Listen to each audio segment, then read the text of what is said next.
Hello everyone and welcome back to NeMoZGameZ. On today's episode we're going to be discussing whether or not you should keep grinding out your camos on the guns or prestige. Spoiler alert, I recommend you prestige every time whenever you can. But what the complication comes in is when you get locked out of a few of these guns along the way. So as you'll see right now, I do have Opal on this XM. But I only have 12 out of 33 needed for the next camo.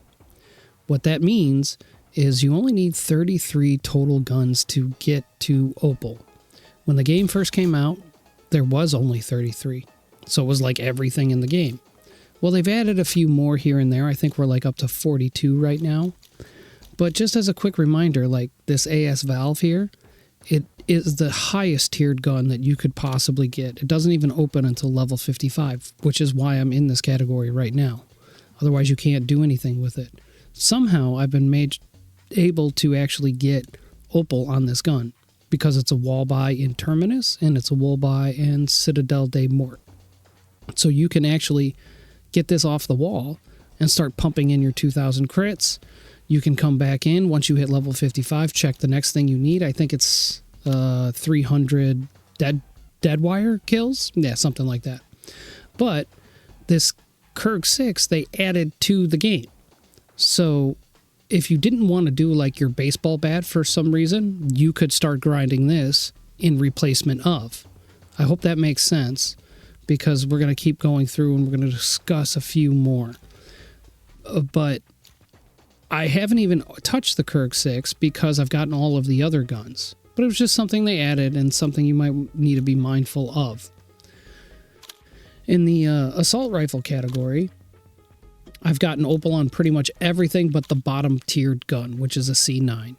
Because every time I prestige out, I can always equip that gun and I can change my loadout as necessary. These other ones are locked out until you level up.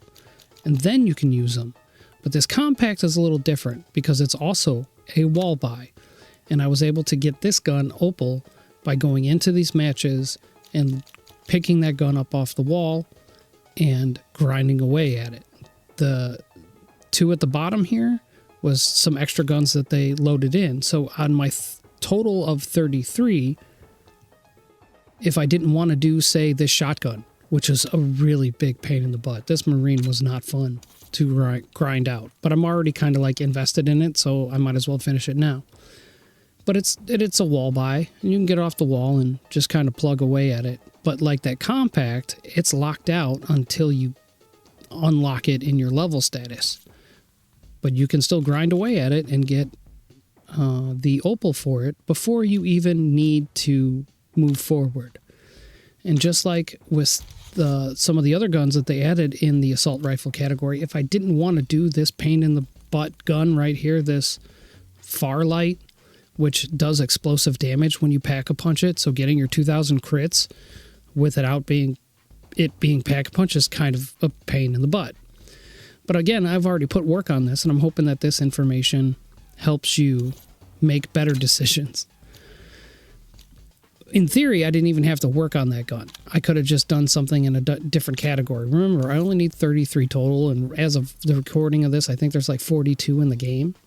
So we're just going to go ahead and equip these, but this was also a sniper that they added, the AMR, and I've never even had to touch it.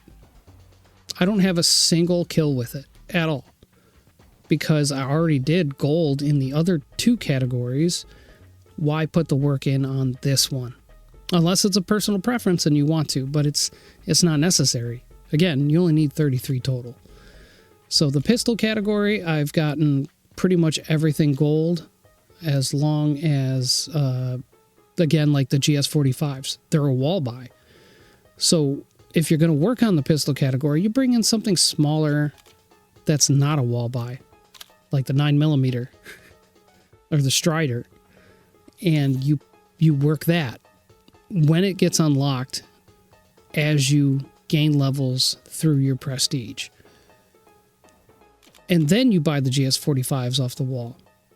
once we get into the progression here, because like I said, I'm about to prestige, we're going to go ahead and click this button because it is so satisfying to actually say, I did it. I'm level 9.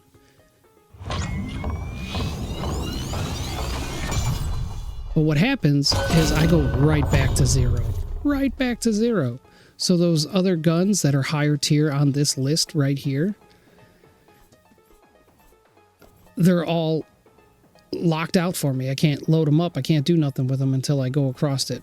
So when you prestige, you end up getting a free unlock tool, and I would recommend not putting this on a single weapon. Use them wisely. Put them on the monkeys, put them on decoys, put them on your Molotov, put them on the mutant injection, put them on something else, because most of these weapons, you'll notice, already have an unlock tool available. So the game already gave me some blueprints across the way, and once you get a blueprint, the weapon itself is permanently unlocked. So now that I'm prestige 9, and I've gotten all the freebies along the way, I haven't actually used a prestige tool on any weapon.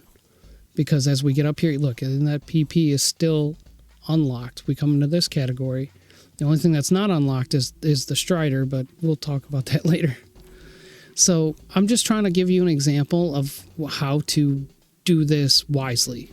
Load in with a gun, get your 2,000 critical kills on every single one, and as you go through this list, you'll notice that as I get up to Prestige 10, once I start encroaching on Prestige 10, I will pretty much have Opal on all of the guns. All of them. So even like this baseball bat, it's permanently unlocked, but it's 52. You know, because I got a blueprint. Most importantly, this AS Val here, way at the top, it is way at the top, and it's a wall buy. So don't forget to do the stuff that they tell me to tell you to do. Enjoy your run, and always prestige when you can. NeMoZGameZ, signing out.